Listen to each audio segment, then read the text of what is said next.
Tu peux être quelqu'un de bien, loyal, même exceptionnellement intelligent. Mais si tu manques de stratégie, tu resteras exposé. Le monde ne valorise pas l'innocence bienveillante.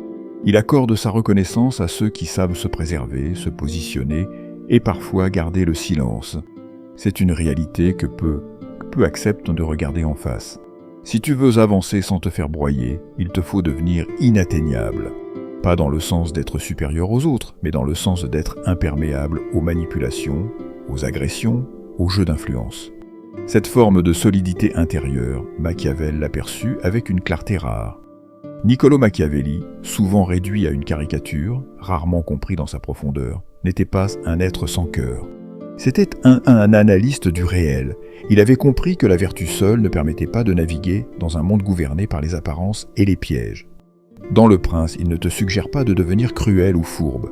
Il te pousse à ouvrir les yeux, à observer le monde tel qu'il fonctionne vraiment, non tel qu'on t'a appris à le rêver. Et à partir de cette lucidité, bâtir une force intérieure subtile et robuste, que rien ni personne ne peut déstabiliser. Ce que tu vas découvrir ici ne se limite pas à une simple lecture de Machiavel. C'est un cheminement, un miroir tendu à ta conscience. Tu comprendras pourquoi certains triomphent malgré leur manque apparent de morale et pourquoi d'autres échouent malgré leur droiture. Tu découvriras en quoi l'invisibilité peut devenir une puissance redoutable, pourquoi le silence est parfois l'arme la plus efficace, et comment celui qui renonce à vouloir plaire commence enfin à se libérer.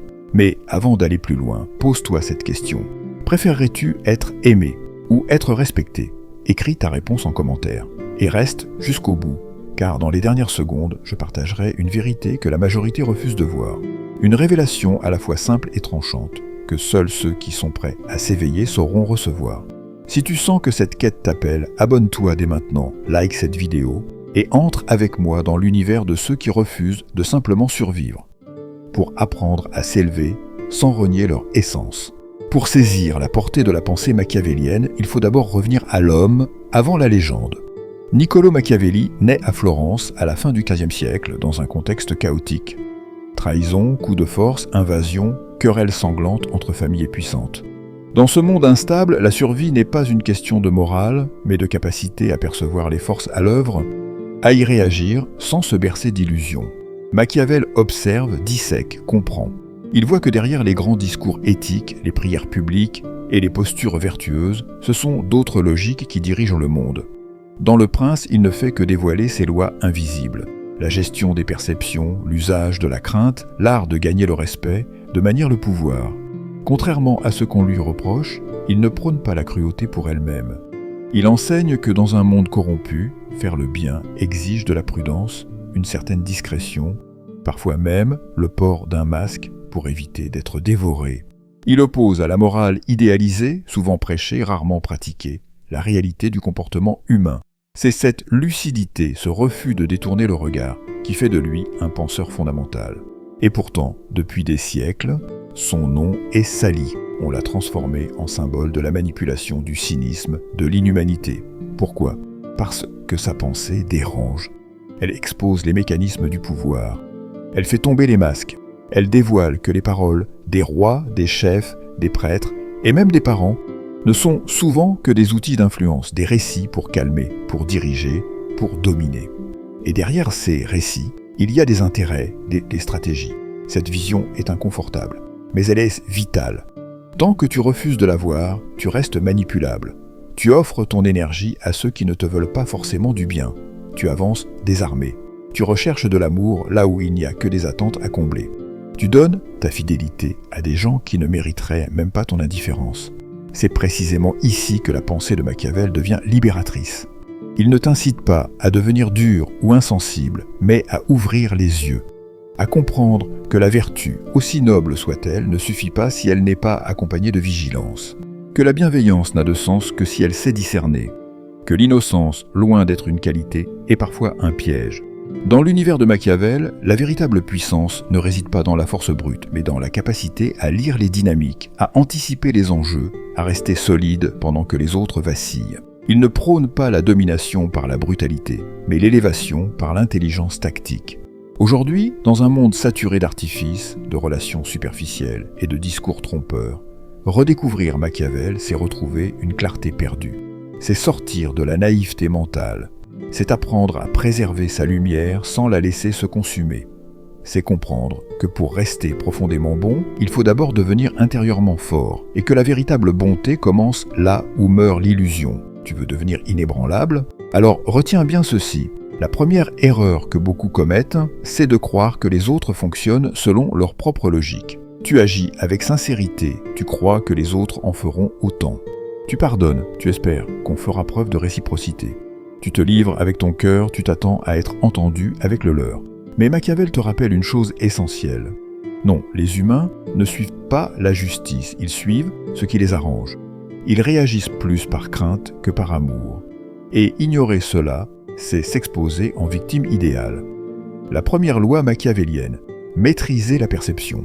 Il ne s'agit pas d'être parfait, il s'agit de paraître fort. Tu n'as pas besoin d'exposer ton intériorité, mais d'apprendre à te taire quand ton silence te grandit. Machiavel l'écrivait. Les hommes jugent avec les yeux, rarement avec l'esprit. Ce qu'ils perçoivent devient leur vérité. Et toi, tu veux vivre à cœur ouvert dans un monde qui ne perçoit que l'extérieur. Alors non, il ne s'agit pas de renier ton authenticité, mais de forger ton image comme un bouclier, soit aimable mais impénétrable, accessible mais inébranlable, lisible mais jamais entièrement prévisible. Deuxième principe, la dissimulation non pour tromper, mais pour te protéger. Te dévoiler entièrement ne garantit ni respect ni guérison. Partager tes intentions trop tôt ne garantit ni paix ni succès. Certains t'applaudiront quand tu brilles, mais se réjouiront quand tu chutes. C'est pourquoi tu dois devenir plus mystérieux. Ne dévoile pas tout, ne te livre pas entièrement. Retiens-toi, car le mystère n'attire pas seulement, il met à l'abri. Celui qui garde sa direction secrète empêche qu'on le devance ou qu'on le sabote. Troisième règle, le détachement réfléchi. Ne t'attache pas à la légère. Ne donne pas ton énergie trop vite. Observe d'abord, ressens ensuite, engage-toi enfin. Machiavel savait qu'un lien affectif sans discernement affaiblit. C'est dans la dépendance affective ou mentale que la manipulation s'installe. Tu veux aider vraiment? Commence par ne plus être une cible. Tu veux aimer sincèrement? Apprends à ne pas craindre la solitude. Tu veux bâtir du vrai? Refuse de t'épuiser pour ceux qui ne t'ont jamais demandé de le faire. Et surtout, n'oublie pas la maîtrise de ton propre pouvoir.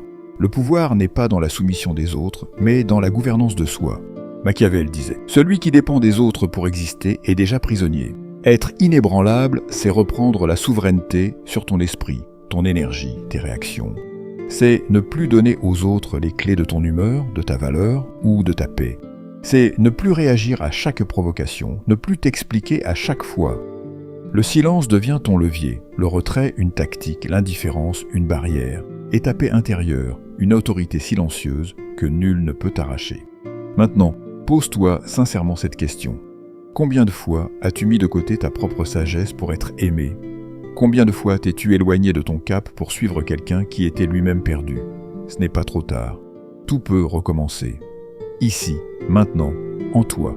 Mais sois vigilant, car sur ce chemin tu croiseras des pièges subtils, des contradictions psychologiques. On voudra te faire croire qu'être bon et être stratégique sont deux choses opposées. Et pourtant, c'est là que se cache le plus grand secret. Tu as probablement grandi avec l'idée qu'il fallait être vrai, transparent, sincère. Et c'est beau. Mais la vérité sans discernement, c'est de l'or jeté au loup. Machiavel le savait. La pureté seule ne survit pas dans un monde imparfait. Celui qui se montre sans défense dans un monde d'ombre finit par être transpercé. L'un des plus grands pièges de notre époque, c'est de croire qu'il faut tout exprimer, tout montrer, tout ressentir et le faire devant les autres. Cette transparence constante, cette obsession de l'authenticité sans filtre, fragilise l'être car elle expose ton intériorité à ceux qui pourraient en abuser. Et certains, sans jamais l'avouer, attendent précisément que tu ouvres cette porte pour mieux s'y engouffrer et tout saccager. Être intouchable ne signifie pas devenir distant ou insensible. Cela veut dire comprendre que la chaleur de ton cœur mérite la protection de la lucidité. Et cette lucidité repose sur un paradoxe. Il faut se connaître en profondeur, justement pour ne pas se livrer entièrement. Le monde moderne confond vulnérabilité et absence de limite. Il célèbre le fait de s'exposer, sans rappeler que la vraie vulnérabilité n'a de valeur que lorsqu'elle est choisie, mesurée, encadrée. Sinon, elle devient une cible pour ceux qui rôdent. Machiavel, lui, insistait sur une vérité que beaucoup préfèrent ignorer. L'être humain est inconstant, motivé par ses propres intérêts et oublie vite. Celui qui t'encense aujourd'hui peut te tourner le dos demain. Celui qui te porte au nu peut aussi te faire chuter.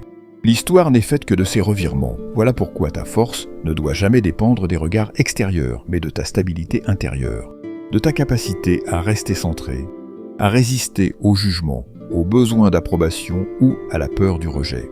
C'est là que naît la véritable puissance, non dans l'attaque, mais dans le calme, dans cette posture discrète où tu ne cherches ni à plaire, ni à impressionner, mais simplement à maintenir ton espace intérieur intact. Autre piège subtil, l'orgueil spirituel. Celui qui pense avoir compris la vie. Celui qui méprise les stratégies de Machiavel, persuadé d'être au-dessus de ça. Mais cette prétention est la plus fragile des illusions, car elle confond conscience et supériorité. Machiavel ne prenait pas la manipulation pour dominer. Il invitait à comprendre les dynamiques humaines pour survivre lucidement. Et souvent, celui qui prétend rejeter le pouvoir est celui qui s'y soumet en silence, car il cherche à être aimé, reconnu, accepté. Il devient alors un instrument entre les mains des autres, sans même le voir. Dans une société saturée de faux-semblants, la vraie sagesse devient stratégique. Elle sait quand parler et quand se taire, quand agir et quand attendre. Et cette sagesse ne vient pas des livres, mais d'une observation profonde de soi et du monde. C'est pour cela que Machiavel reste d'actualité. Il ne parle pas d'un idéal, mais de ce qui est. Et tant que tu refuses de voir le monde tel qu'il est, tu vis dans le brouillard. Tu crois décider alors que tu réagis. Tu penses aimer, mais tu combles un manque. Tu crois diriger alors que tu suis les attentes qu'on projette sur toi. Regarde autour de toi. Combien de personnes brillantes ont chuté pour avoir sous-estimé la dureté du réel? Combien d'âmes sincères ont été broyées par des mécanismes qu'elles ne comprenaient pas? Combien de rêveurs ont été exploités simplement parce qu'ils ne connaissaient pas les règles du jeu? La vérité, c'est que la pureté seule ne suffit pas. Elle a besoin d'un cadre, d'un tranchant.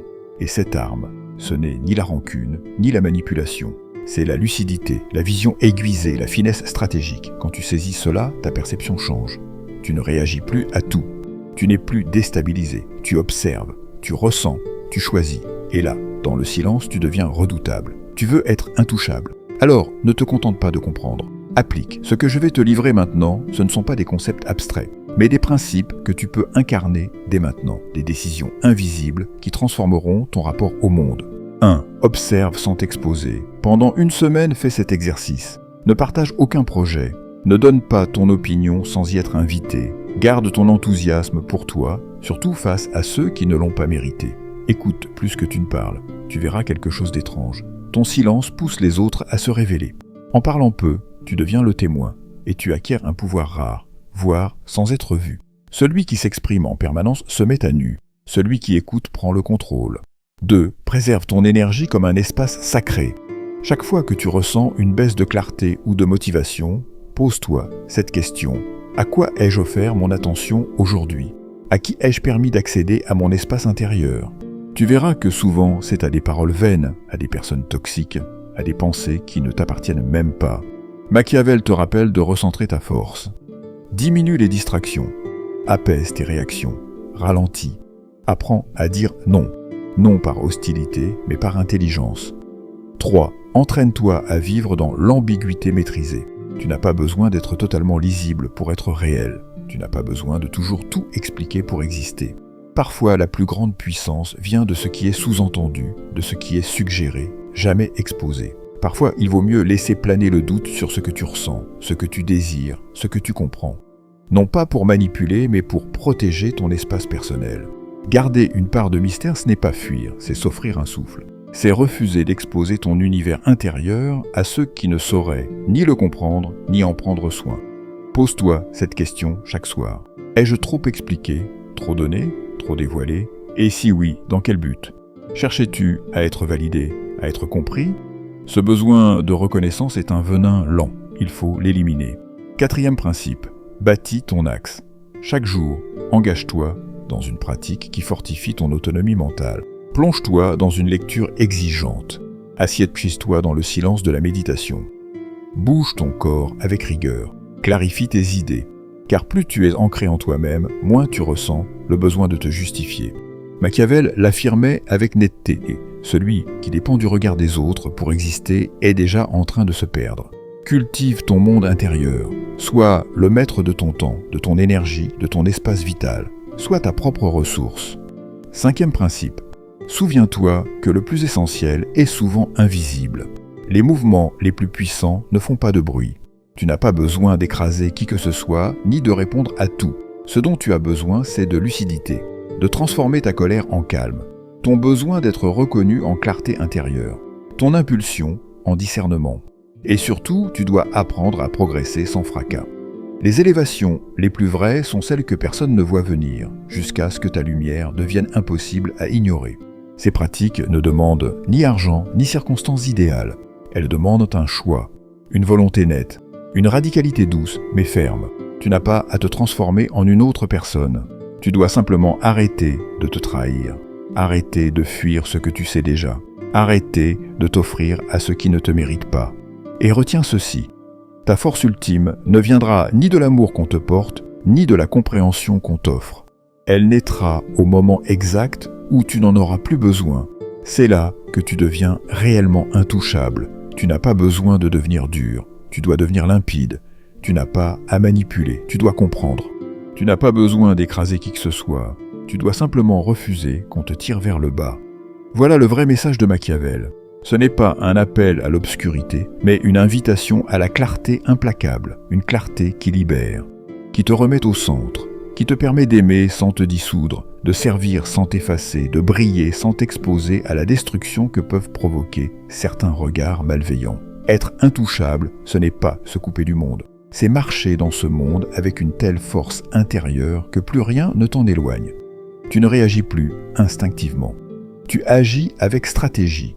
Tu n'es plus consumé par l'opinion des autres. Tu rayonnes depuis ton propre centre. Tu ne vis plus pour plaire, mais pour rester aligné. Et c'est cela, la beauté de cette posture. Elle ne t'éteint pas. Elle fait de toi une présence tranchante, un danger pour les illusions, une menace pour les mensonges, un briseur de chaînes invisibles. Tu deviens ce silence qui dérange, cette paix qui intrigue, cette solidité qu'on ne peut déstabiliser. Alors si, au fond de toi, tu sens que le moment est venu, n'ignore plus cette transformation intérieure. Reviens à l'essentiel. Observe, retiens, recentre et choisis. Choisis la profondeur plutôt que l'agitation, la présence au lieu de l'image, le calme en place du tumulte. Et maintenant, laisse-moi te poser cette ultime question. Celle que Machiavel aurait sûrement glissée, d'une voix calme, à ceux qui veulent vraiment voir clair. Préférerais-tu rester visible mais vulnérable, ou devenir invisible mais inébranlable? Si ce message a touché quelque chose en toi, laisse une trace dans les commentaires. Abonne-toi si ce n'est pas encore fait. Et surtout, transmets ce message à ceux qui, comme toi, sentent que le vrai changement ne viendra jamais de l'extérieur, mais de l'intérieur. Car ce n'est pas par la confrontation que le monde changera, mais par ceux qui auront appris à se gouverner avec discernement, calme et intelligence.